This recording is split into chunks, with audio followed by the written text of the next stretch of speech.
Hi, ఈ వీడియోలో బక్ converter circuit గురించి తెలుసుకుందాం. బక్ కన్వర్టర్ని స్టెప్ డౌన్ కన్వర్టర్ అని కూడా అంటారు. బక్ కన్వర్టర్ వాటి ఫంక్షన్స్, అది ఎలా పనిచేస్తుంది, సిమాటిక్స్లో వాటిని ఎలా గుర్తుపట్టగలం, మరియు అవి మదర్ బోర్డులో ఎలా ఉంటాయో చూద్దాం. బక్ కన్వర్టర్ అనేది ఒక DC టు DC కన్వర్టర్. ఇది వోల్టేజ్ని తగ్గిస్తుంది, కరెంట్ని పెంచుతుంది. అంటే ఇన్పుట్ సప్లైలో ఉన్న వోల్టేజ్ని తగ్గించి అవుట్పుట్లో కనెక్ట్ అయిన లోడ్కి ఇస్తుంది. ఇక్కడ లోడ్ అంటే ఐసీస్. వోల్టేజ్ని తగ్గించడానికి అనేక విధాలు ఉన్నాయి. దాంట్లో ఒకటి వోల్టేజ్ డివైడర్. ఇది వోల్టేజ్ని 2 రెసిస్టర్ ద్వారా తగ్గిస్తుంది. కానీ రెసిస్టర్ హీట్ని ఎక్కువ తట్టుకోలేదు. అంటే ఇక్కడ 5 వోల్ట్స్ని తగ్గించి మనకి అవుట్పుట్లో 2.5 వోల్ట్స్ని ఇస్తుంది. ఇక్కడ సగం అంటే 2.5 వోల్టేజ్ మరియు కరెంట్ డ్రాప్ అవుతుంది. ఇలా కంటిన్యూగా డ్రాప్ అవ్వడం వల్ల హీట్ అనేది జనరేట్ అవుతుంది. రెండవది జీనర్ డయోడ్. ఇది వోల్టేజ్ని తగ్గిస్తుంది. ఇక్కడ జీనర్ డయోడ్కి 9 వోల్టేజ్ అనేది ఇస్తే 4 వోల్ట్ని డ్రాప్ చేసి 5 వోల్ట్ని ఇస్తుంది. కానీ దాని జీనర్ వాల్యూ అధిగమించినప్పుడు కరెంట్ అనేది ఫ్లో అయ్యి హీట్ని జనరేట్ చేస్తుంది. మూడవది వోల్టేజ్ రెగ్యులేటర్. ఇది కూడా వోల్టేజ్ని డ్రాప్ చేసి అవుట్పుట్కి ఇస్తుంది. డ్రాప్ అయిన వోల్టేజ్ అంటే 2 వోల్ట్స్ మరియు అవుట్పుట్ యొక్క కరెంట్ 2 యాడ్ అయ్యి హీట్ని జనరేట్ చేస్తాయి. వాటిని ఒకటికి మించి ఎక్కువ సర్క్యూట్కి కనెక్ట్ చేస్తే హీట్ అనేది జనరేట్ అవుతుంది. కానీ బక్ కన్వర్టర్ వోల్టేజ్ని తగ్గిస్తూ కరెంట్ని పెంచుతుంది. దీనివల్ల హీట్ అనేది జనరేట్ అవ్వదు మరియు సర్క్యూట్స్ని కాపాడుతుంది.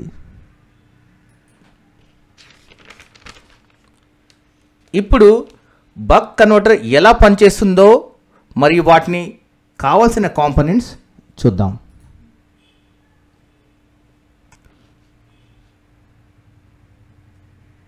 బ్యాటరీ. బక్ కన్వర్టర్ పనిచేయడానికి ఒక వోల్టేజ్ సోర్స్ కావాలి. అంటే ఏది ఒక వోల్టేజ్ ఒకటి మనకి కావాలి. ఇక్కడ మనం బ్యాటరీని తీసుకున్నాం. స్విచ్ వోల్టేజ్ని స్విచ్ చేయడానికి అంటే మాస్ఫెట్ లేదా ట్రాన్సిస్టర్ని యూజ్ చేస్తాం. డయోడ్. ఇది స్విచ్ క్లోజ్ అయినప్పుడు రివర్స్ బయాస్గా పనిచేస్తుంది మరియు స్విచ్ ఓపెన్ అయినప్పుడు ఫార్వర్డ్ బయాస్గా పనిచేస్తుంది. కాయిల్. ఇది మ్యాగ్నెటిక్ ఫీల్డ్ని జనరేట్ చేయడానికి మరియు ఎనర్జీని స్టోర్ చేయడానికి కావాలి. కెపాసిటర్. ఇది వోల్టేజ్ని స్టోర్ మరియు ఛార్జ్ అండ్ డిశ్చార్జ్ కోసం యూజ్ చేస్తాం. బల్బ్. ఇది వోల్టేజ్కి లోడ్గా వాడతాం. అంటే మనం ఏదైతే లోడ్ని ఉపయోగించేటప్పుడు ఒక బల్బ్ కానీ ఒక సర్క్యూట్ కానీ యూజ్ చేస్తాం. బక్ కన్వర్టర్ అనేది ఒక వోల్టేజ్ స్విచ్చింగ్ సర్క్యూట్. దీని వర్కింగ్ స్విచ్ ఆన్ ఆఫ్ పైన డిపెండ్ అయి ఉంటుంది. ఇప్పుడు దీని వర్కింగ్ చూద్దాం. Switch on. బక్ సర్క్యూట్ అనేది స్విచ్ పైన డిపెండ్ అవుతుంది. అంటే స్విచ్ ఒక ఆన్ ఆఫ్ టైంను బట్టి బక్ అనేది వోల్టేజ్ జనరేట్ అవుతుంది. అంటే బక్ కన్వర్టర్లో మనకి వోల్టేజ్ అవుట్పుట్ తగ్గడానికి స్విచ్చింగ్ని బట్టే ఉంటుంది. అందుగురించి దీన్ని మనం స్విచ్చింగ్ రెగ్యులేటర్ అంటాం. స్విచ్ ఎంతసేపు ఆన్ ఉంటుందో, ఎంతసేపు ఆఫ్ ఉంటుందో దాన్ని బట్టి వోల్టేజ్ అనేది జనరేట్ అవుతుంది. ఒకవేళ ఒక 12 వోల్ట్స్కి స్విచ్ అనేది 40% ఆన్ ఉందనుకోండి. సో మన అవుట్పుట్ వచ్చేసేసి 12లో 40% ఎంత అవుతుంది? ఎంతరా? 12లో 40%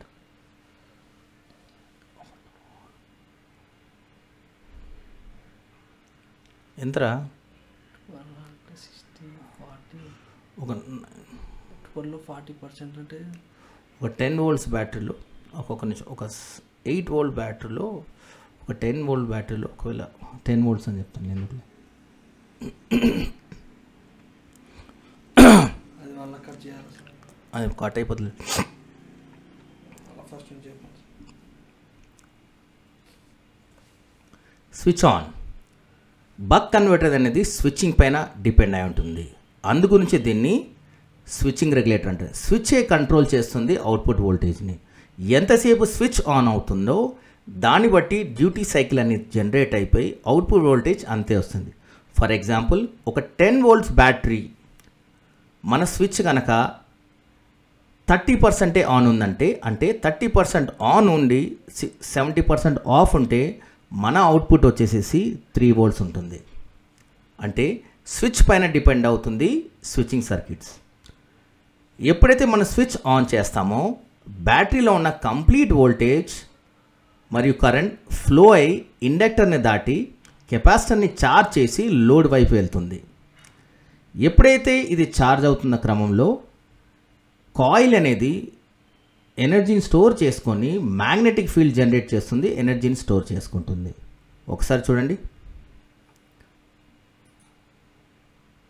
ఆన్ చేసినప్పుడు అంచెలంచెలుగా మెల్లమెల్లగా మొత్తం అనేది మ్యాగ్నెటిక్ ఫీల్డ్ జనరేట్ చేసుకొని కరెంట్ని స్టోర్ చేసుకుంటుంది.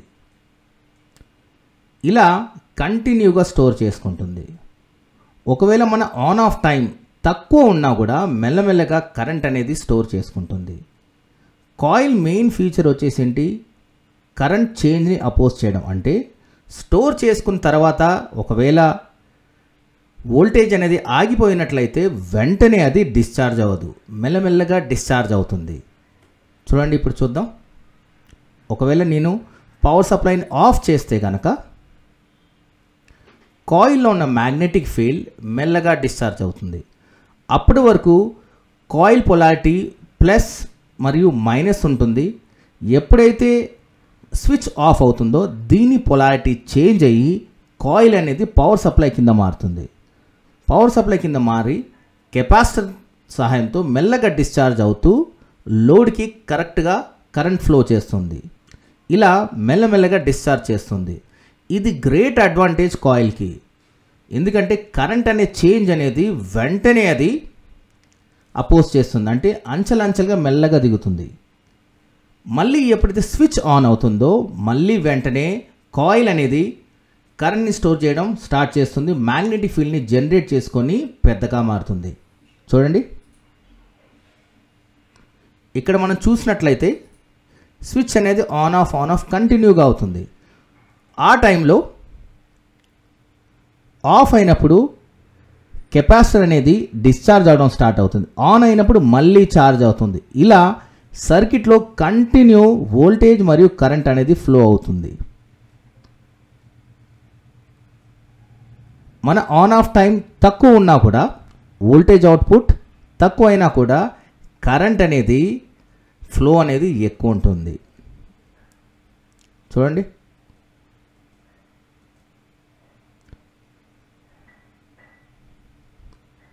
మరియు దీని బిగ్గెస్ట్ అడ్వాంటేజ్ ఏంటి, ఇది డెసిపేట్ అవుతుంది. అంటే ఎప్పుడైతే వోల్టేజ్ తగ్గుతుందో కరెంట్ పెరిగినప్పుడు హీట్ అనేది జనరేట్ అవ్వదు.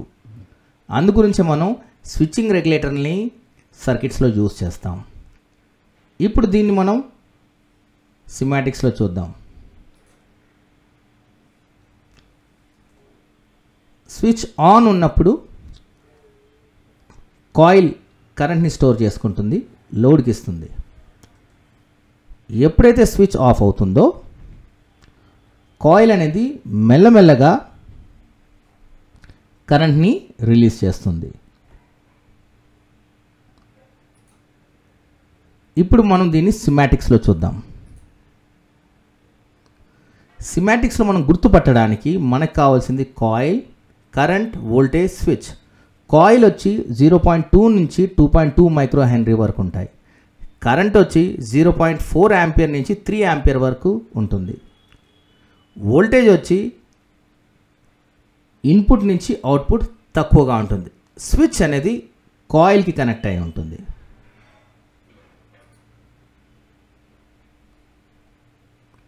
చూడండి, పవర్ ఐసీలో ఇక్కడ మనం చూసినట్లయితే ఇక్కడ మనం చూస్తే ఇది స్విచ్, ఇది కాయిల్ యొక్క వాల్యూ, ఇది కరెంట్.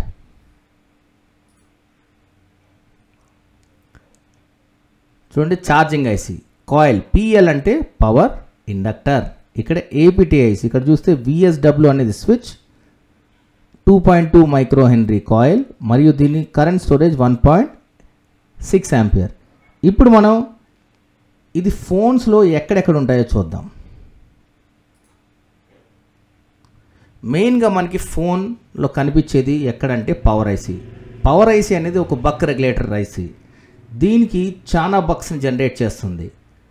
ఇది ఎక్కడైతే ఉంటుందో దాని చుట్టుముట్టు అన్ని కాయిల్సే ఉంటాయి.